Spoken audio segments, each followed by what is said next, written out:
अस्सलाम वालेकुम। सब नाजरीन से गुजारिश है कि एक बार दुरूद शरीफ पढ़ लें।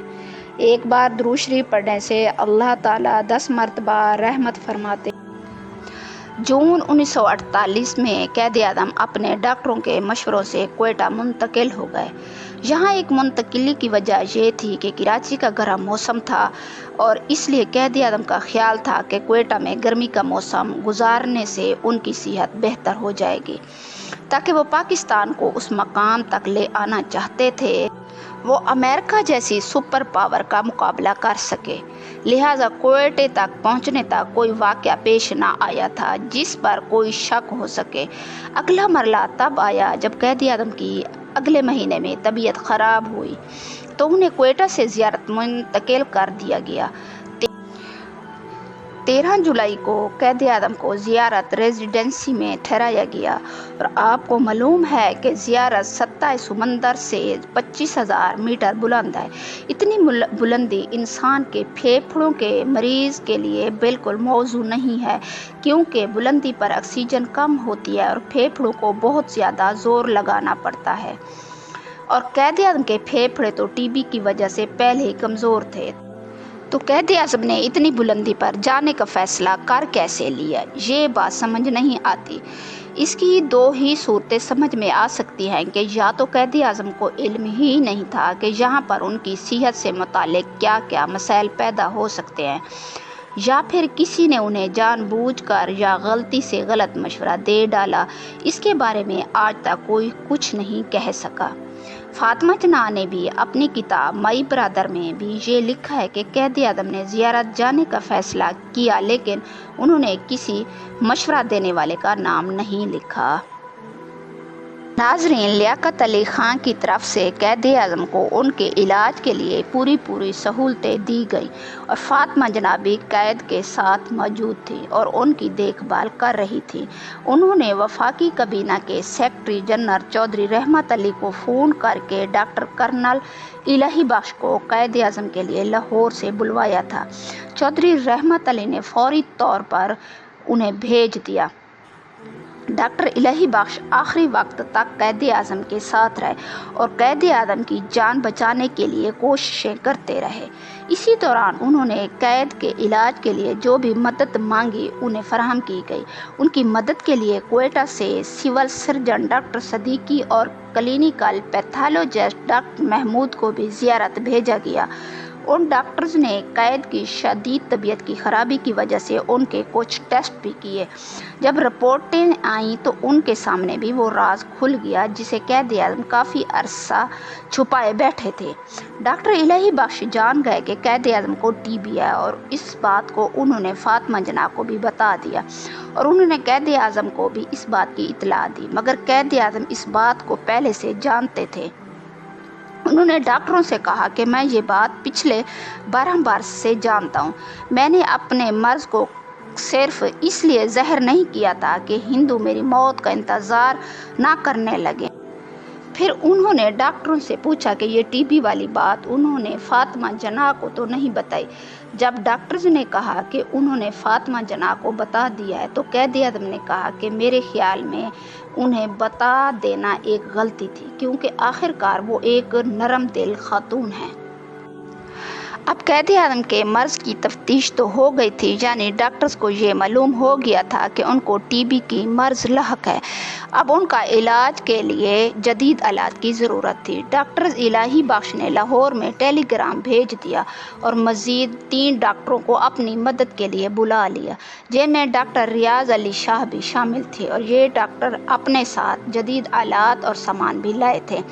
इसके अलावा क्वेटा से एक नर्स को भी ज़ियारत बुला लिया गया ताकि वो कैद आज़म की देखभाल कर सके। लेकिन जब नाजरीन कैद आज़म की जान बचाने की सरतोड़ कोशिश हो रही थी, वहाँ एक ऐसा वाक़या रोनुमा हुआ जिसने मुबैना तौर पर कैद आज़म को मौत के मुंह में धकेल दिया। उस वाक़े का सबूत भी तारीख़ में मौजूद है, इसलिए इसे नज़रअंदाज नहीं किया जा सकता। یہ واقعہ تھا قائد اعظم محمد علی جناح کی لیاقت علی خان سے ملاقات کا۔ وزیر اعظم لیاقت علی خان آخری بار قائد اعظم سے ملاقات کرنے 30 جولائی کو آئے۔ ہوا یہ کہ وزیر اعظم لیاقت علی خان اور کابینہ سیکرٹری چودھری محمد علی کسی بھی اطلاع کے بغیر قائد اعظم سے ملنے زیارت پہنچ گئے۔ جب قائد اعظم کو بتایا گیا کہ وزیر اعظم لیاقت علی خان ان سے ملنے آئے ہیں تو قائد اعظم نے مسکرا کر اپنی بہن سے کہا کہ فاطی، تمہیں معلوم ہے وہ یہاں کیوں آئے ہیں؟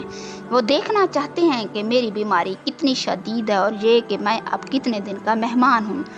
اس کے بعد قائد اعظم نے فاطمہ جناح سے کہا کہ وہ ابھی وزیر اعظم لیاقت علی خان سے ملنا چاہیں گے۔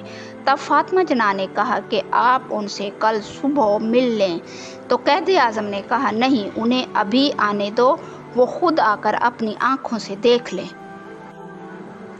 اس کے بعد لیاقت علی خان اور قائد اعظم کی ملاقات ہوئی۔ اس ملاقات میں کیا باتیں ہوئیں وہ آج تک کسی کو معلوم نہیں، کیونکہ یہ 1 to 1 ملاقات ہوئی۔ لیکن اس ملاقات کے بعد قائد اعظم بہت ہی مایوس اور تھکے تھکے سے نظر آنے لگے۔ اس دوران ڈنر ہوا تو لیاقت علی خان بہت خوش نظر آ رہے تھے اور وہ لطیفے سنا رہے تھے، یعنی ایک طرف قائد اعظم تکلیف میں دکھائی دے رہے تھے تو دوسری طرف لیاقت علی خان مطمئن تھے، یا بہرحال ایسا دکھائی دینے کی کوشش ظاہر کر رہے تھے۔ اب ناظرین، یہ سارا واقعہ جو دل دہلا دینے والا ہے، یہ پاکستانی تاریخ کا ایک تکلیف دہ چیپٹر ہے۔ یہ واقعہ اگر کسی اور کی زبانی سنایا جاتا تو شاید اس پر کوئی یقین نہ کرتا، لیکن مسئلہ یہ ہے کہ اس واقعے کا گواہ کوئی اور نہیں، راوی کوئی اور نہیں بلکہ قائد اعظم کی پیاری بہن جو ہر وقت ان کے ساتھ رہتی تھیں، محترمہ فاطمہ جناح نے لکھا تھا۔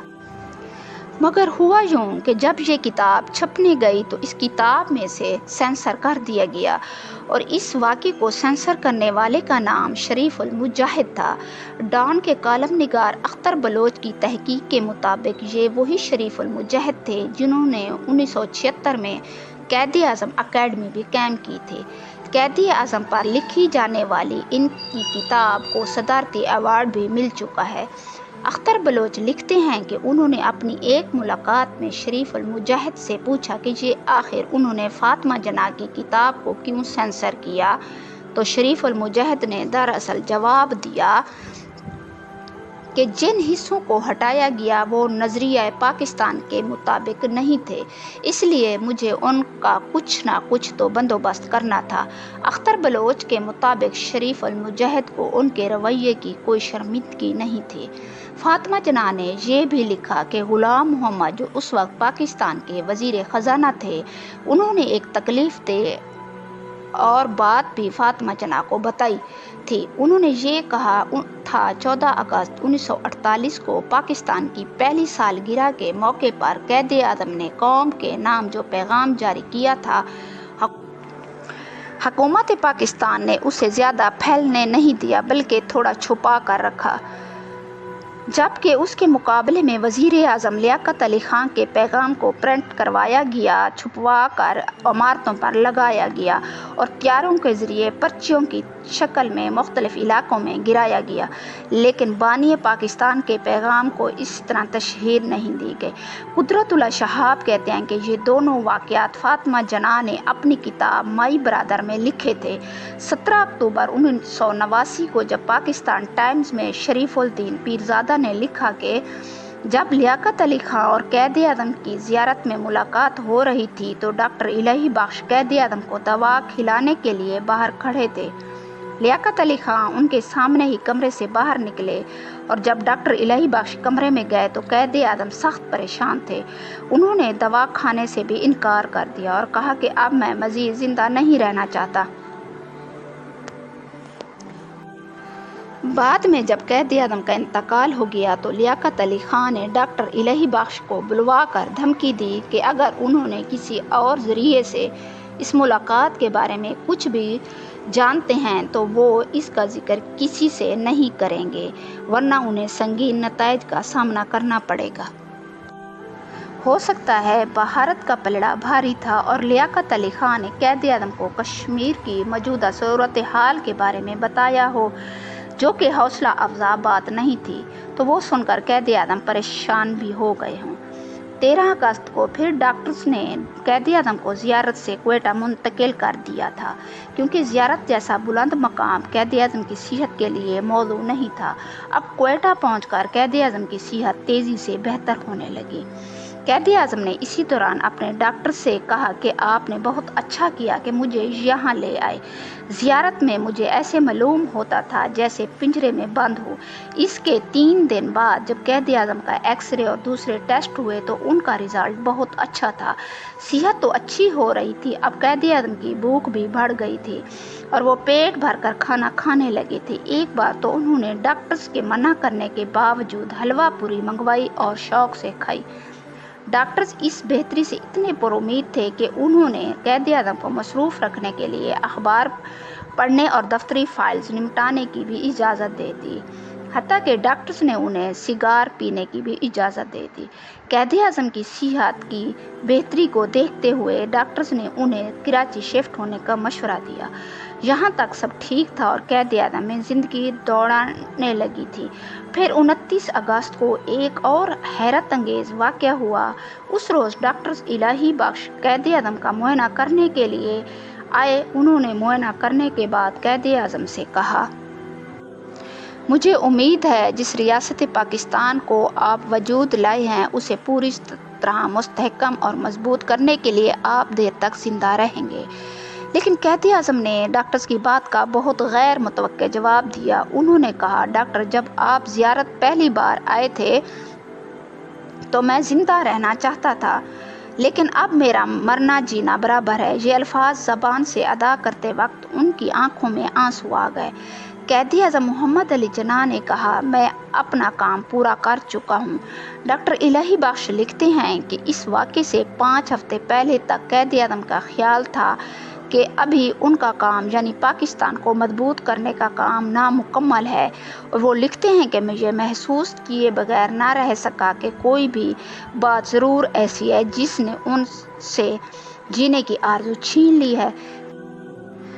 कैद आज़म ये मायूसी की बातें सिर्फ डॉक्टर से नहीं कर रहे थे, बल्कि अपनी बहन फातिमा जिन्ना से भी। उन्होंने कहा, फाती, अब मुझे ज़िंदा रहने से कोई दिलचस्पी नहीं, मैं जितना जल्दी चला जाऊं उतना बेहतर है। फातिमा जिन्ना ने कहा, आप जल्द अच्छे हो जाएंगे, डॉक्टर को पूरी उम्मीद है। लेकिन कैद आज़म उनकी बात सुनकर उदासी से मुस्करा दिया और बोले, नहीं, अब मैं ज़िंदा नहीं रहना चाहता। आखिर 29 अगस्त 1948 को कैद आज़म अचानक किस बात पर इतने मायूस हो गए थे, ये राज उनके साथ दफन हो चुका है, और अगर कोई उनका ये राज जानता भी था तो उसने कभी किसी को नहीं बताया। नाजरीन, 29 अगस्त के बाद से कैद आज़म की सेहत तेज़ी से गिरने लगी और अगले 10 रोज़ के अंदर डॉक्टर्स उनकी ज़िंदगी से मायूस हो गए। इस दौरान उन्हें ब्रेन हेमरेज भी हुआ और नमूनिया का एक अटैक भी, लेकिन डॉक्टर्स अभी भी उनकी जान बचाने की कोशिश किए चले जा रहे थे। डॉक्टर्स इलाही बख्श ने कराची डॉक्टर अली को भी क्वेटा बुलवा लिया, लेकिन अपने वक्त के बेहतरीन क्वालिफाइड डॉक्टर्स मिलकर भी कैद आज़म को नहीं बचा पा रहे थे। 10 सितंबर को डॉक्टर इलाही बख्श ने मायूसी के आलम में फातिमा जिन्ना को ये बता दिया था कि कैद आज़म के ज़िंदा बचने की अब कोई उम्मीद नहीं रही, वो फ़कत चंद रोज़ के मेहमान हैं। उन्हीं दिनों कैद आज़म पर एक बार बेहोशी भी तारी हुई और उनके मुंह से टूटे फूटे कुछ अल्फाज निकलते जो इस तरह होते कि कश्मीर इन्हें फैसला करने का हक दो, आइन मैं इसे जल्द मुकम्मल करूँगा, बहुत जल्द मुहाजिरीन हर मुमकिन मदद दो, पाकिस्तान। ये वो अल्फाज थे जो कैद आज़म बेहोशी के आलम में दोहराते रहे। अब कैद आज़म को क्वेटा से कराची मुंतकिल करने के अलावा कोई हल नहीं था, ताकि वो अपनी ज़िंदगी के बाकी दिन गवर्नर जनरल हाउस में गुजार दें। मगर कराची में जहां कैद आज़म ने आंख खोली थी, उन्होंने गुल्ली डंडा खेला था, जहां के मैदानों में वो छुट्टी के दिन खेला करते थे। उस कराची में उनकी ज़िंदगी के आखिरी दिन, एक आखिरी आजमाइश उनकी मुंतज़िर थी।